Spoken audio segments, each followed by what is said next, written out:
အမ6ယောက်စလုံးကသူတို့ရဲ့အငယ်ဆုံးညီမရဲ့ချစ်သူကိုစင်းရဲသားလို့လောင်ပြောင်နေကြတယ်။ဘာလို့လဲဆိုတော့သူတို့ချစ်သူတွေပို့ပေးတဲ့နှစ်တစ်လက်ဆောင်တွေကရွှေငွေကြောက်မြတ်ရတနာတွေကြီးပဲသူချစ်သူကသာစာတစ်စောင်ပို့လိုက်တယ်။သူ့အဖေကအရန်ဒေါသထွက်ပြီးသူ့လက်ဆောင်ကိုတကားဝါကနေလွှင့်ပစ်မယ်လို့အော်ဟစ်နေပေမဲ့သူ့မျက်နှာမှာမပျော်ရွှင်မှုမရှိပဲတွေးတော့ဆင်ခြင်မှုသာရှိတယ်။မကြခင်မှာပဲသူတို့ရဲ့မင်္ဂလာနေ့ရောက်လာတယ်။ညီအမ9ယောက်ကမင်္ဂလာဝတ်စုံလှလှလေးတွေဝတ်ဆင်ထားပြီးလာကြိုကြတယ်။အမရဲ့ချ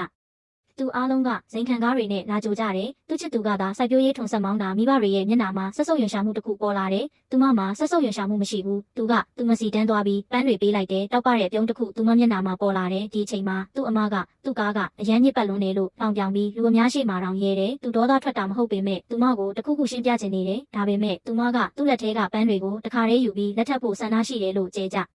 ဟဲလောင်လောင်ပြောလိုက်တယ်သူ့ရင်ထဲမှာအရန်အံ့ဩသွားတယ်ဘာလို့လဲဆိုတော့အခုချိန်မှာသူမကိုမျက်နှာပြက်စီုံသားမကမိသားစုကလည်းသူမကိုလှောင်ပြောင်စေခဲ့တယ်ဒါပေမဲ့အိမ်မှာနေရတာထက်ဘသူ့ကိုမဆိုလက်ထက်တာကပိုဆိုးတယ်လို့သူမကပြန်ပြောခဲ့တယ်ပြီးတော့သူတို့ရဲ့စစ်ဆက်ထားသူတွေကသူတို့ကိုပွေ့ချီခဲ့ကြတယ်ရေစရာကောင်းတာကအမတ်တယောက်ရဲ့စစ်ဆက်ထားသူလဲကြလို့မတက်ပဲသူမကသူ့ရဲ့ဟောင်းနှမ်းနေတဲ့စိုက်ပျိုးရေးထုံဆက်ပေါ်အောင်မြင်စွာတက်နိုင်ခဲ့တယ်အဲ့ဒီအချိန်မှာသူမဟာသူမရဲ့အမတွေနဲ့တိတိတတ်တာကွဲပြ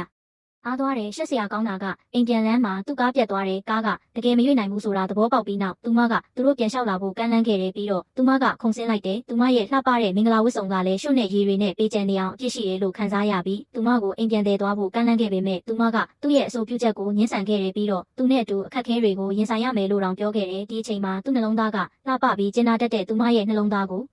နက်နက်ရှိုင်းရှိုင်းခံစားခဲ့ရတယ်။တစ်ချိန်တည်းမှာပဲသူ့မိသားစုဝင်အားလုံးကသူမရောက်လာတာကိုမျှော်လင့်နေကြတယ်။သူတို့တကားကိုတွန်းဖွင့်လိုက်တဲ့အခါအိမ်ငယ်လေးထဲမှာလူ9ယောက်ရှိနေပြီးသူ့အဖေကနေမကောင်းလို့အိပ်ရာထဲလဲနေတာကိုတွေ့လိုက်ရတော့သူမအံ့ဩသွားတယ်။သူ့အမေကထောက်တိုင်တစ်ချောင်းကိုမှီနေတယ်။သူ့အမေကသူတို့မိသားစုကသူမကိုဆွဲချလိုက်မယ်လို့ပြောတယ်။ဒါပေမဲ့သူမကထွက်သွားခြင်းတယ်လို့မပြောယုံသားမကဒီနှစ်တွေမှာသူ့အခက်အခဲတွေကြုံခဲ့ရမှာပဲလို့တွေးတောပြီးပြောလိုက်တယ်။နောက်ဆုံးတော့မိသားစုတစ်ခုလုံး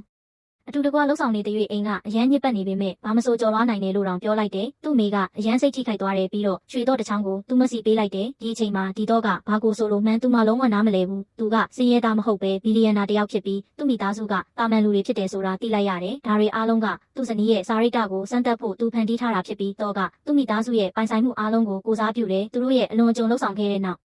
ကွယ်ကအမှန်တရားကိုသူမရှာတွေ့နိုင်ပါမလား။သူတို့ရဲ့လှည့်စားမှုကိုဘယ်လိုရှင်းပြသင့်လဲ။နောက်ဆက်